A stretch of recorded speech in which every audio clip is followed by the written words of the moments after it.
Welcome to another edition of the Growth Unleashed podcast, where we speak with owners, founders, leaders of health and wellness businesses. And the topic that we typically focus on is growth strategies and where applicable AI-powered systems. Today, I'm happy to have Hannah Wydeven, the founder and owner of Solcana Fitness. I'll let Hannah describe exactly what Solcana is about and a little history of it. But first off, welcome to the podcast, Hannah. Thank you. Thank you for having me. Absolutely. So why don't you tell us first a little of the history? Tell us a Sure. little about Solcana. You guys are definitely a little bit of a niche organization. Mhm. So give us a story. I started Solcana in 2014, and at the time I was working at a CrossFit gym. I had been there for maybe 3 years in a managerial role, and I really loved working in fitness, even though prior to that I'd worked in education. My undergraduate degree was in geology. My master's degree was in education, and then I followed this winding road. It ended up managing a gym. I really loved it there, but the thing that I was consistently struggling with was my desire to do positive things for the community that didn't necessarily bring in cash flow. And it was kind of rubbing up against the owner. He didn't want to do things that didn't generate cash. I wanted to do things that were, community benefit. We couldn't see eye to eye on that. Eventually, I left that business. I was intending to figure out what was next for me because I was only 25 at the time. I had a lot of life and career ahead of me. I was weighing some options. And then one of my previous personal training clients approached me and said, "Hey, are you thinking of opening a gym? Because, you know, me and my wife really believe in what you do. We love your style, we love your passion, and we're curious if you're interested in opening a gym. We'd like to fund it." And so that seemed like a pretty good opportunity for me to approach that possibility. So we started to talk about what funding would look like and what investment would look like. Back then, it was only $40,000 to start a gym. So it wasn't too much to get started. We found a space. And when we opened, the intention was really to provide strength and conditioning while also doing things for the community. At the time, that looked like me working with local schools to provide a gym class type setting in strength and conditioning for kids that were doing credit recovery. So I worked with a lot of local schools. And then also we opened with this focus on like getting women and LGBTQ people more involved in fitness, making them feel like the strength and conditioning space was really built for them. That's kind of how it started. And again, I was really young. So I was 26 when we opened our doors and I had all these dreams. And as I started to continue to like dream my dream, I found other people who were dreamers and they came into the business and said, what if we also did this and this? And that is how we've expanded our offerings. Someone came to me and said, we could do more to serve transgender people. And so we started to develop programming serving specifically trans communities. Everything we've done has been a result of someone else coming and saying, what do you think of this? And then me working with them on the logistics to make it happen. So we are both a gym and serve, the everyday person who's just looking to work out, but also we are really a gym that's focused on building safe community spaces for people who are normally marginalized in fitness. Like everything from people with disabilities to low income kids who are doing credit recovery to transgender adults and youth. And it can really fit the spectrum. So that I don't think we've done yet exploring the ways that fitness allows us to give back, but that's where we're at so far, 11 years in. That's great. Well, congrats on that growth, and especially being in an environment where you're really focused on not just helping people get fit, but helping specific areas of the population who might require more attention than others. So tell me more about that aspect. So how have you successfully grown in 11 years when it's a very specific niche? Now, I think in the fitness industry in general, a lot of fitness businesses struggle with Mhm. growing and expanding when they cast a wide net to the Mhm. whole population. But you're focused on a very narrow aspect of the population, but you seem like you've done really well growing in 11 years. Tell me a little bit about that. Yeah, I think sometimes when people hear about what we're doing, their first reaction is sort of like it's a more narrow version of the population. But I actually feel like that's not really that true in practice because Sure, we serve more LGBTQ people. We serve more marginalized people, but that is a wide swath of people. If you think about Mhm. how those identities intersect, like if we're better at serving people who are people of color, for example, that feel like they're like left out of another gym nearby, we're going to serve a lot of people. And if also we're serving LGBTQ people, that's also a lot of people. And we're also serving people with disabilities better than other gyms, that's also a lot of people. Like when you start to think about the number of different identities that people hold and are excluded from community spaces as a result of, it's really becomes way more of the population Mm. than otherwise. I think it's like, and the other thing too I want to add is that I've been working in marketing for the last 5 years for other gyms. So I work for a B2B consulting company where we consult with other gyms on their marketing. The more I've done that, the more I've seen that most gyms are trying to serve one population, which is women in their 40s and 50s who have excess income and are no longer raising their babies, right? They're raising slightly older children or they're not raising children at all. And they have a desire for weight loss. That's like the number one population everybody tells me they're trying to serve. And that is actually a very narrow niche of the market, right? Mm. There's a lot of other people that we can serve and do so in a meaningful way. And I feel like I see a lot of gyms trying to cast the exact same net on top of each other because we've worked on really making a product that serves people who are not served in other fitness spaces. People will drive past those gyms to come to us. It might seem like it's a small niche, but we're constantly being asked to open a second or third location.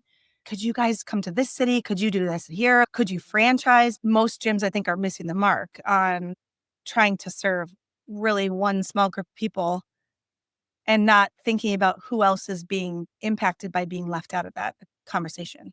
That makes a lot of sense. So talk a little bit about how you're targeting those individuals. How are you getting your name out there? How are you publicizing the brand and making it known out there? Because Mm. obviously you have, like you said, a great product that is a great offering to so many different people. What are you doing to, and you emphasize that you have a marketing background, you do that on the side. So tell us a little bit about that. How are you marketing it and targeting the right audience? Well, obviously, the actual brand has to be authentic. Like, you can't just start targeting different groups that you can't really serve. So, a lot of it has been focused on what do we do inside the space that does genuinely make it different and makes it so that people come in and they give us a rave review at the first try and say, like, I've never felt like this in a community fitness space before. That Mm. is the first thing we have to live in order to market it well. People really do. What we get most of our clients through referral. In addition to that, one of the things I've really leaned into as a consultant is understanding how to write my branding so that it reflects what's happening in the space, but also raises a flag for the right person. I'll give you an example. One thing we were doing in the beginning, before things really caught fire and I understood how to market us well, is very similar to what I see a lot of other gyms doing, which is saying things like, we're a community focused gym. You know, we have a great community, a great group of people. And I think every gym owner feels that way. And it's probably true, but it doesn't really say much about who's actually in the space. It just says, like, we like each other, but who is we? And why would they go there? And how do you make them like each other? How do you build a community space? What does it actually look like? For myself, branding has turned into the forefront of my marketing strategy, making sure that when I say we have a community, I'm really specific about what type of community we're serving and exactly what we're giving them results wise. So we don't sell weight loss.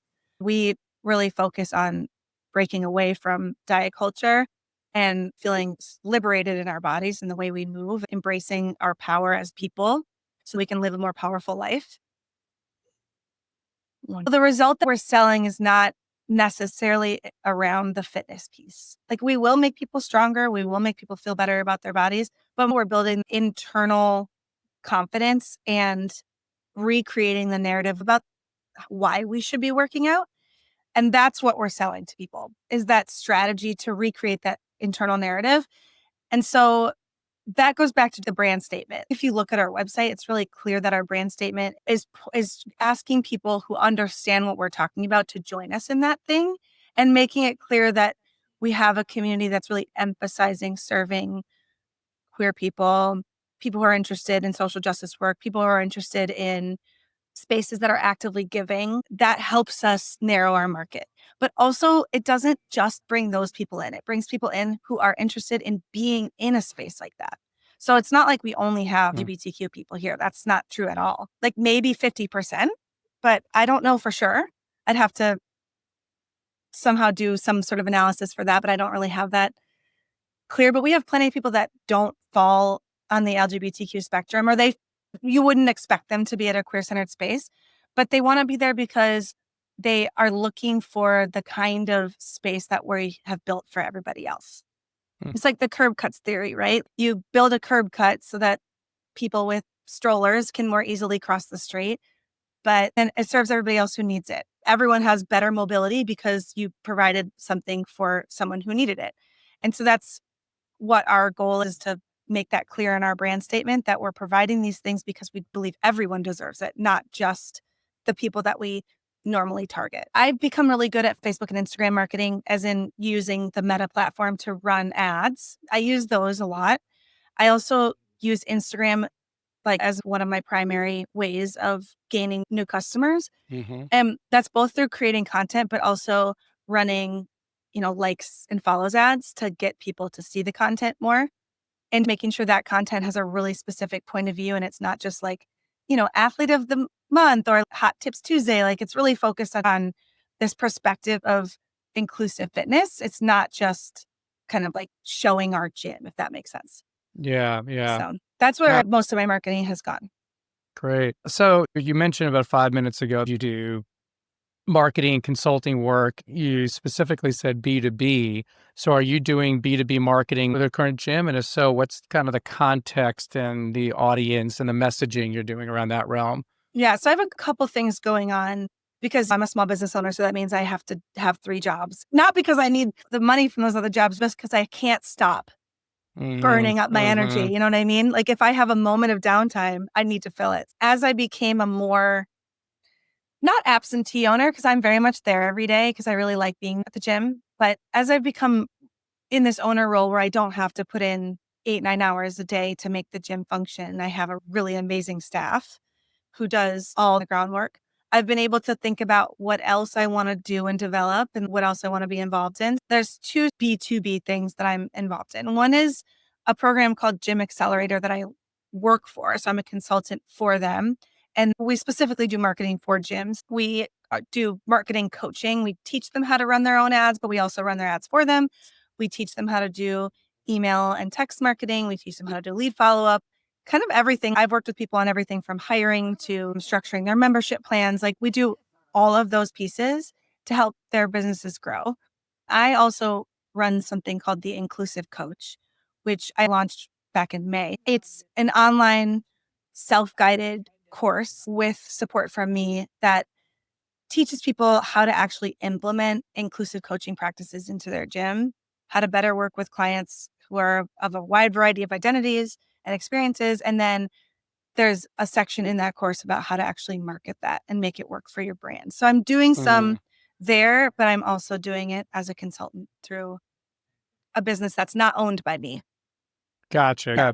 So it's not that you're targeting businesses to drive traffic into your gym. Right. It's more you're consulting your services to other Yes, businesses, correct. AKA gyms. Great. Yeah, and I'm familiar with Gym Accelerator. So that's interesting that you're part of that. It's a Mhm. great program. So today, from our last conversation, you have over 500 members. Is that right? Yes, I could check today, but I took this week off, so I haven't checked our spreadsheet yet. But last week when I was there, we had 555. 555.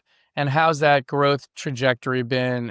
What's how much you feel like do you have a pretty consistent growth path on a monthly Well, basis? we've had spikes like everybody has, Mm, and those spikes have come from a few different things. I'll back it up a little bit. So we had pretty much, I think a lot of gyms can relate to this, pre-COVID, a very natural growth pattern that was just happening on its own. I didn't really have to do a ton of marketing. People were just walking in and signing up like the good old days. And then during COVID, a lot changed with how we had to think about ourselves and how we could sell a gym that was both in person and online, and all of the aches and pains that gyms went through. But for us, we had a big surge of new members after we left CrossFit because that was a relatively public battle. And for the people that were in alignment with our stance on things, we were very vocal about leaving. And I was involved in the initial conversation that ended up getting Greg Glassman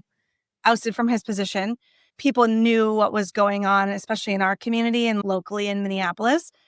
So we got a big surge of new clients as a result of leaving CrossFit and being pretty public about it. I think that was my first time of really noticing how impactful it is to put some of those things that we were doing behind the scenes forward in the brand and make sure people knew that's what we were doing and how we felt rather than just doing it quietly. Because we had a large surge of people as a result of that.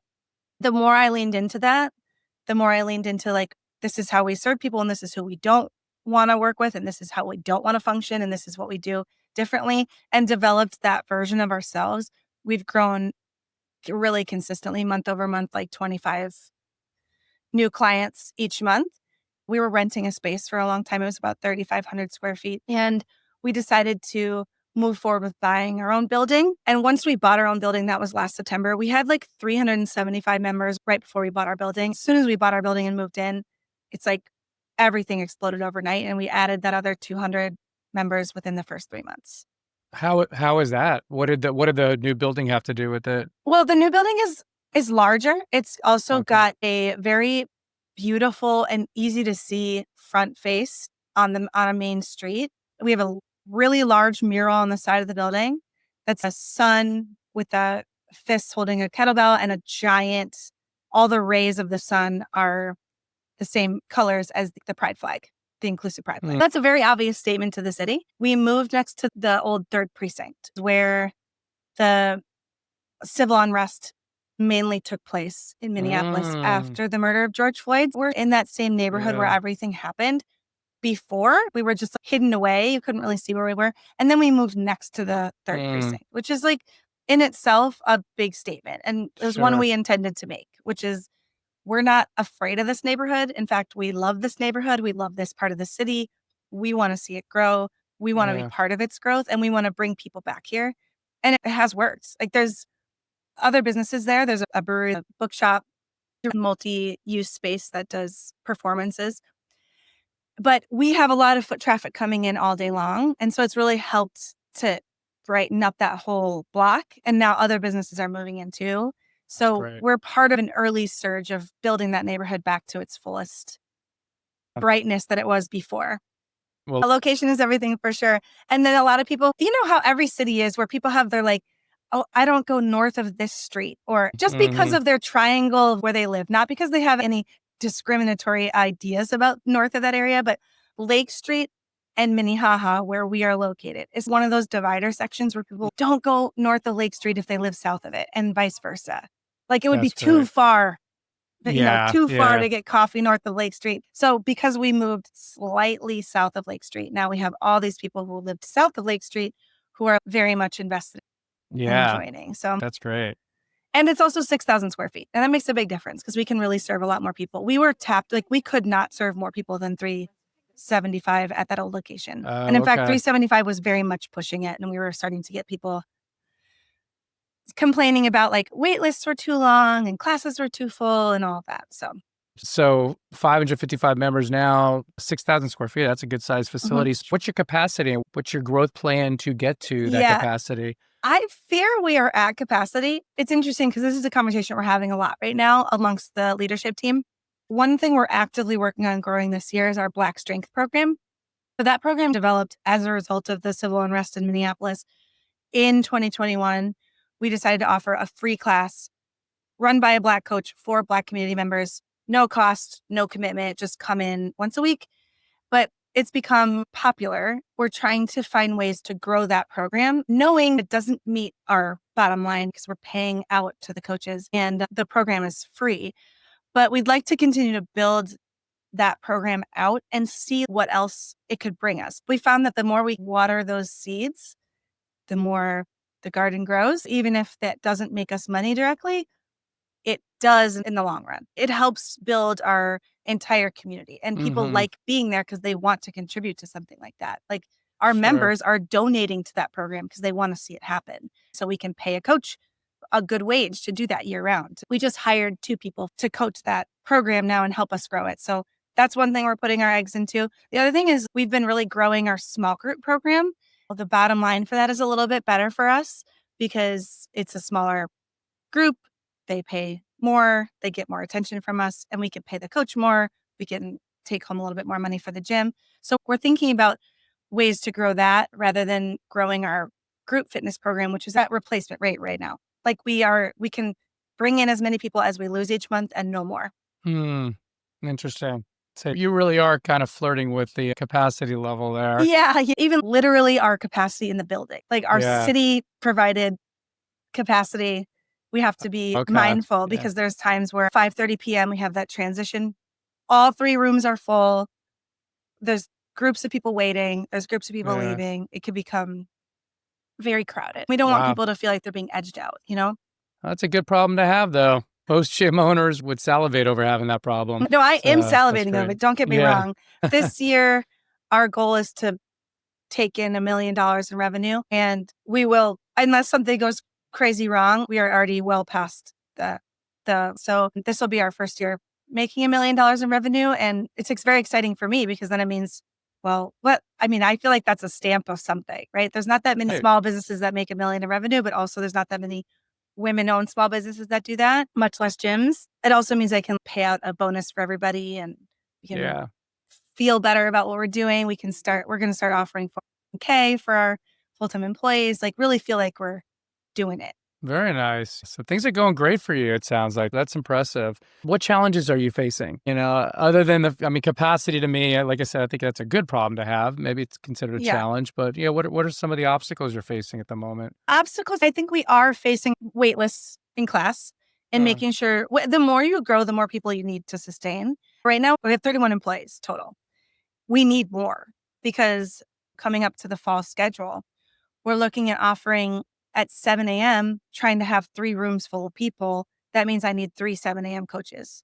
mm, And I need at least 2 other people who can be available at 7 a.m. because it's totally different when you have one coach 1 hour and you're like, I'll just step in if that person's sick. But if you have 3 coaches in 1 hour and 2 of them are sick, that means you need at least 2 other people to help jump in and you can't do both.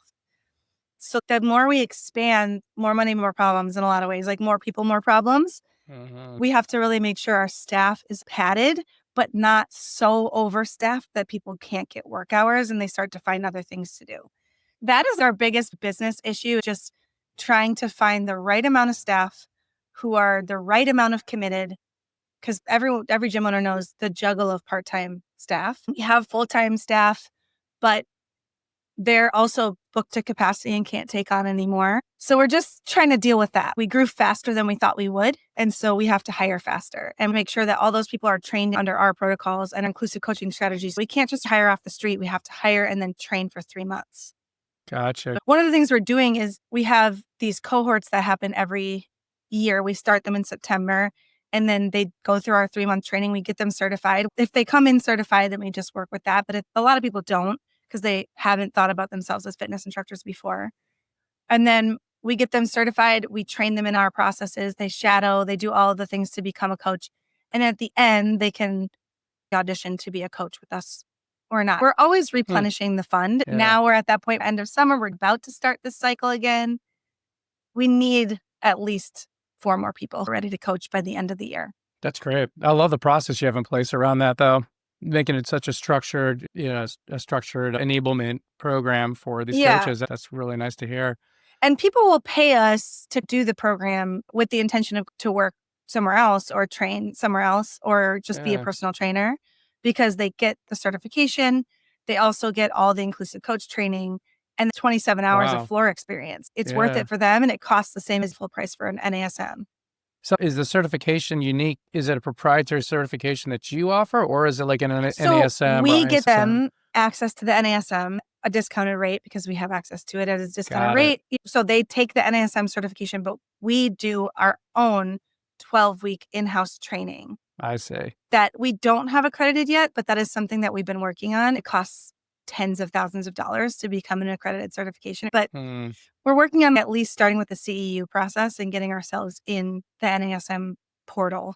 That's great. Once they take that, they get all the hands-on experience, then they can decide if they want to stay with us, if they want to audition.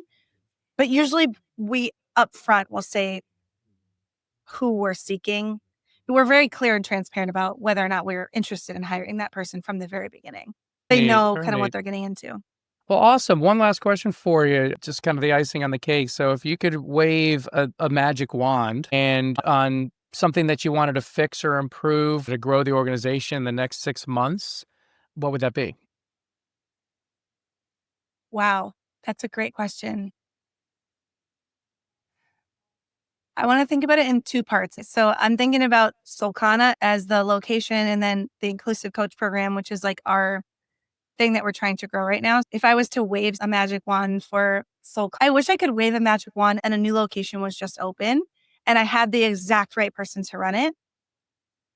And I didn't have to go through the process of finding that person and Mm. nurturing them for years and then finding a location and doing that all again. I spent a year and a half finding and then building out this current location that we have that I just don't want to, I don't have the energy to invest in doing that again right now.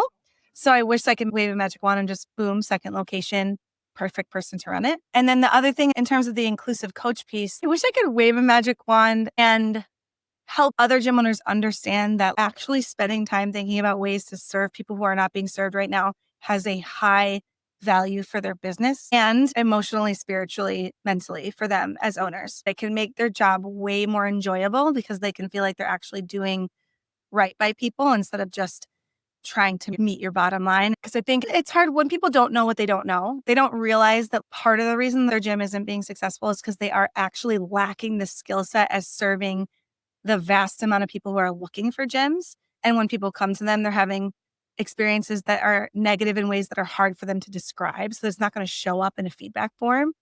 They don't understand why people don't want to come here. And it's hard to get them to understand that the reason is not because of the way they're marketing. That's actually because of the product itself and the way the product is being delivered. You know, the product people have is great. It's more about understanding that it needs to be delivered differently to each person because that's what equity actually is. It's not like you deliver the Yeah. same thing to people over and over again. You actually have to deliver it differently to the people that you're working with in the way that they need it. But they don't have the Yeah, skill yeah. set to do it or the understanding that it's missing. Sometimes, yes, I think a lot of people just can't put themselves in the customer's shoes and really get down to the root of the customer's perspective and their viewpoint of the business. The business owner's viewpoint oftentimes is just, what can I do to accelerate the bottom line? But Right. they take the humanity aspect out of it. So, Yeah. And but imagine if anyways, your yeah. program did a really good job. Like, imagine if your gym did a really good job of serving people with autism, for example, and you just leaned all the way into that. And you're like, okay, we do Mhm. this well. We have sensory stations. We have understanding of sensory needs. We can do this for adults. We can do this for youth. And now you have this population of people that has been Yeah. completely underserved, that has not been given any time or thought around fitness spaces because they're loud, noisy, dirty, unpredictable. And you've created a space that's predictable, quieter, Mm, control. Now all of a sudden, all these people are like, this is the place I have to be. Not only want yeah. to be, but I have to be. It's for my mental health, my well-being. And other people will come. But unless you develop those skills to actually do it, you can't just say you're doing it. You have to do it. Yeah. My Right. dream would be to help people find the thing that they're passionate about serving and then learn how to serve it, learn what it looks like, implement it, and then use that in their branding. And now, Mhm. in my mind, if I can help another gym serve customers better, then I've done the right thing for the world. There's a lot of people out Mhm. there who need the service of fitness, who need a coach that cares about them, and they can't find them. Yeah. Well, and I think just to wrap up, it's evident you have a very mission and value focused approach about how you go about things, which is very different than a lot of business owners. So the fact that you come at it first from the perspective of humanity and really wanting to help people, and it's evident from what you've spoken about that your trajectory has been all about inclusivity and really looking at the human aspect of folks and helping serve them rather than just look at the bottom line of the business. That'll always follow. If you do the right thing and you feel good about it, the success will come financially. And then when it does get hard, you're like, okay, well, I just gonna lean into the mission more Yeah. and I'm not gonna worry about pinching every dollar. It does turn itself around. During the hardest times, like during the pandemic, when we were really scraping the bottom of the barrel, leaning into the mission of it really got me through and made me feel reignited in my passion for the business. So after the gym started to reopen again, I was like, all right, we got this. And when you have a business owner that feels passionate, it really helps from the client perspective. Who wants to walk into a gym where the owner just doesn't look like Right. they're Or they're enjoying so it? burnt out and exhausted. I don't feel that way. I love being there. I like taking the classes. I like working out with everybody there. I wish I could be there more. Well, thank you, Hannah. That was great. It was a pleasure speaking with you and hearing about everything you've done to grow Solcana. It seems like a very successful and yeah. When I said niche before, I meant, just unique and Yeah. different, right? But Than no, but I really, do think yeah. I think it's not a misunderstanding on your part. If you think about marginalized groups, people are like, oh, that's a niche market. And then if you really think about it, it actually isn't Mhm. in the end. Mhm. But Mhm. I knew exactly what you meant. And I actually Yeah. appreciate it. It was rather a softball question for me to answer then. Good. Well, I'm glad I Because I lobbed could it say, your way. You're welcome. Well, thanks again. That was very informative, very helpful. For anyone who's interested in learning more about Solcana in Minneapolis, where can they go to find out more? you can go to our website. It's solcanafitness.com. And if you want to learn more about the Inclusive Coach program, you can go to it from our Solcana website. But the website is also the-inclusivecoach.com. Awesome. Well, thank you, Hannah. It was great talking. I thank you. appreciate the time. It was very informative. And enjoy the rest of your staycation. Thank you. I'll be building cabinets all day. Beautiful.